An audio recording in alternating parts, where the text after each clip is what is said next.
This is the Whispering Voice. Hope you're all having a great week.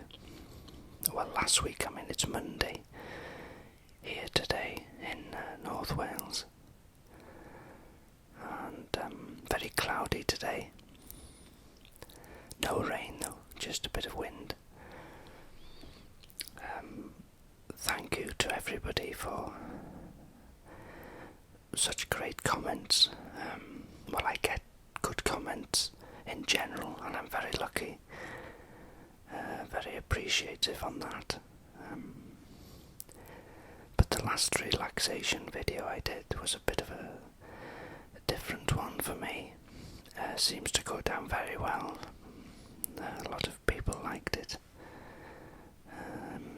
so I hope you enjoy it, if and when you're pleased to listen to it. I brought my uncle here yesterday.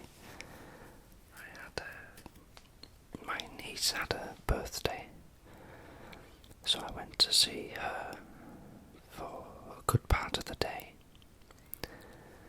But I called in my uncle's on the way back and said if he'd like to come to my home. So he came, and I made him. I didn't make him lamb stew, don't worry. I made him tea, and what did he have? Oh, some ham sandwiches with some tomatoes and lettuce. And he also likes a pickle. I don't know if you've heard of this, called piccalilli, which is sort of a mixture between, I think it's got gherkins in it, onion, mustard. Anyway, it's nice, I enjoy it. If you like something pickly, like spicy pickly. Anyway, made him some sandwiches with that, and ham, and a cup of tea, and we started to talk. So I was asking him about his time when he was younger, but he was telling me one story about when the Second World War was declared. Men and I were called up. I think it was between 18 and 21 or 25 or something. But anyway, he had his call-up papers, and they had to meet in a certain place to be signed in, I think it was, and to be medically checked and things like that. So he said it was like a big hall, and all the men were sitting there waiting for their name to be called. But he was saying about there was a chap sitting not far away from him, very quiet, just sitting there not speaking to nobody, and so they thought, well, he must be nervous or something, as they all were. But anyway, it came to this chap, and they called his name, but he continued to sit down. So they looked at him, and the chap behind the desk shouted his name again. So they all looked at him, and nobody sort of thought anything for a minute, and then he didn't get up again. So somebody just tapped him on the shoulder and pointed to the desk, so he got up and walked over. And if you worked for certain parts of the government or the Crown, you were exempt to be called up. And farmers, if you were a farmer, you didn't have to go. So I think some farmers chose to go, but if you were a farmer, you didn't have to go because of the you had to carry on, sort of thing. The country had to carry on. Farming, sort of thing. Anyway, he went up to the desk and they said, "What's your name?" So he didn't say anything. So the chap looked at him and said in a louder voice, "What is your name?" So this chap just shook his head, and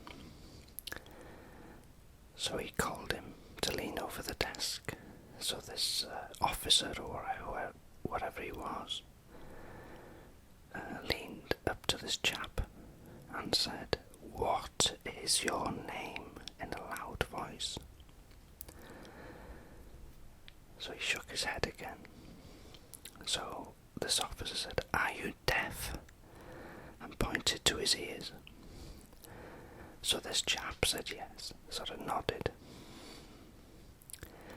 So he said, "Oh, no good." So he signed a piece of paper to exempt him from call-up and sort of pointed him to the door.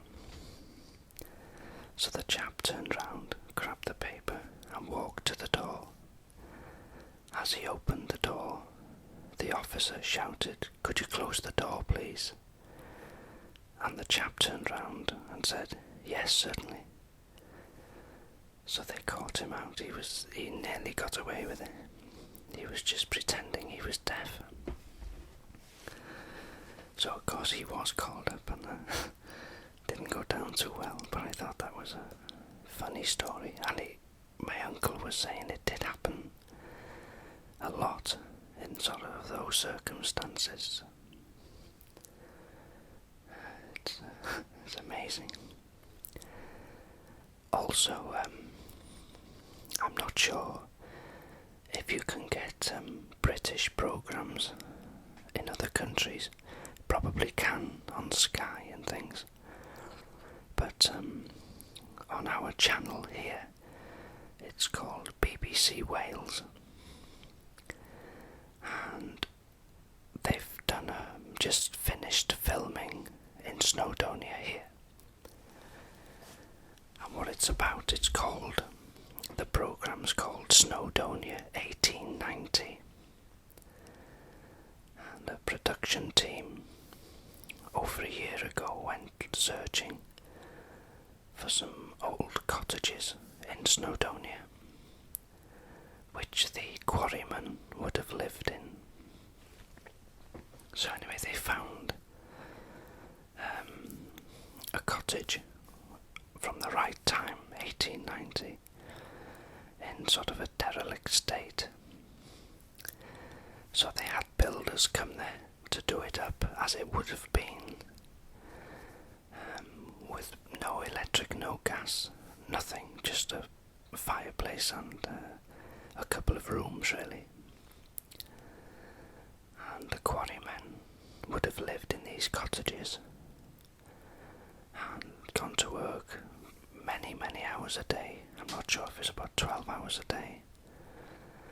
And there was two types of jobs in the slate quarries. One was splitting the slate, very dusty environment, and the other was climbing the quarry face and bringing the rock or the slate down, which was also dangerous because many men lost their lives through falling or slate coming off the wall of the quarry and crushing them. And what the programme is about is they're taking two modern day families back to that time. So no computers, no mobile phones, no nothing, no electric even. So the men have to go and work in the quarry. The women have to do the cooking, the killing animals, the growing the vegetables and all sorts of stuff. So they've just finished filming it and it started to show here now. But I was just thinking, if anybody can get the channel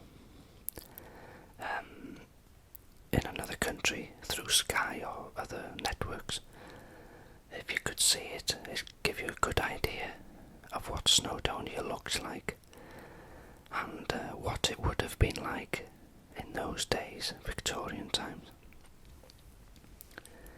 Even the dress, sense. I did see them filming actually, but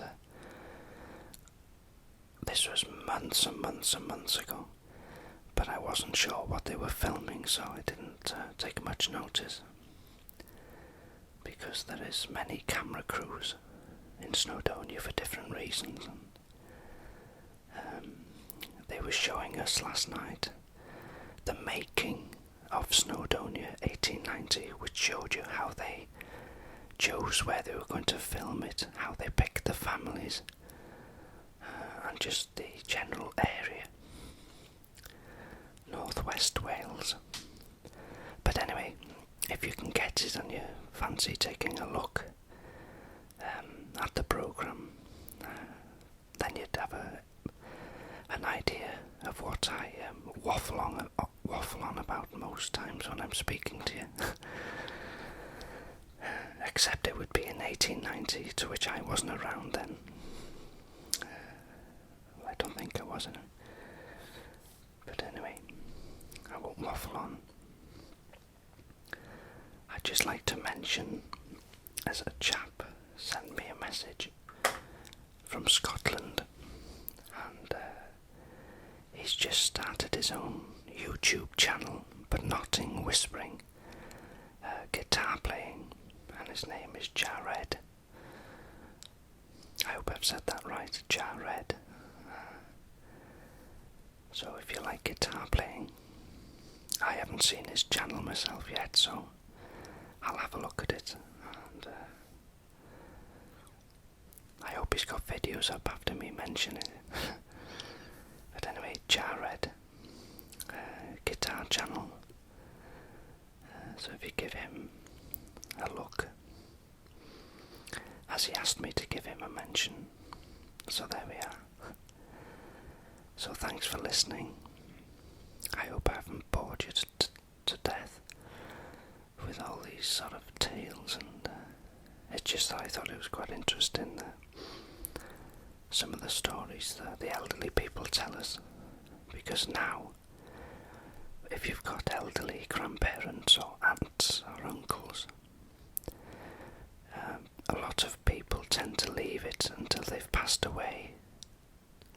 Then they start doing their family tree, and it's quite difficult sometimes, because they wished, they were still there, so they could ask them different questions. So that's what I've been doing over the last year or so, is not sort of hounding them with questions, but every now and again we have a chat about things, and different things come up. And then I just take a few notes of names and places and things, and it's all part of my history and my family, isn't it? So it's interesting stuff.